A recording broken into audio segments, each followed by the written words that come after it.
Black release ஆயிருமா? Black release ஆயிருமா? ഇല്ല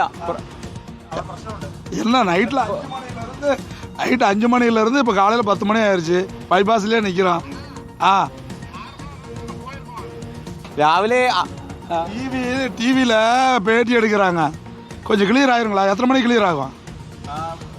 കുറച്ചായിട്ട് വണ്ടികൾ വിടുന്നുണ്ട്. കുറച്ചാயிருந்தா ரொம்ப சந்தோஷம். கொஞ்சம் பசிக்குது, சாப்பாடு இல்லை. വണ്ടിക്കുള്ള സാപ്പാട് ഇല്ലെന്ന് ചോദിക്കുക അർജുൻ. കഴിച്ചില്ല. വണ്ടിക്കുള്ളിൽ ഭക്ഷണം ഉണ്ടോ? നല്ല വണ്ടിയിൽ ഏതും ഇല്ല, சாப்பாடில்ல, ஹோட்டலில். സൈഡിൽ നിർത്തിയിട്ട് വേണം കഴിക്കാൻ. സൈഡിൽ ഏതോ ഹോട്ടലിൽ നിന്നതാണ്, ഇതിക്ക് മേലെ ഇല്ല. അത് തന്നെയാണ് സുജിയ, എവിടെയെങ്കിലും ഒന്ന് വണ്ടി ഒതുക്കിയിട്ട് വേണം ഇവർക്ക് വല്ലതും കഴിക്കാൻ. രാവിലെ 5 മണി മുതൽ ഏതാണ്ട് ഈ 10 മണി വരെ ഏതാണ്ട് 5 മണിക്കൂറോളമായി ഇവർ ഈ ഗതാഗത കുരുക്കിൽപ്പെട്ട് കിടക്കുകയാണ്. എവിടെയെങ്കിലും ഒന്ന് വണ്ടി ഒതുക്കിയാൽ മാത്രമേ ഇവർക്ക് എന്തെങ്കിലും കഴിക്കാൻ പറ്റുള്ളൂ. സാധാരണ കാണുന്ന ഒരു ബ്ലോക്ക് അല്ല ഇത്, അതിരൂക്ഷമായ ഒരു ബ്ലോക്കാണ്.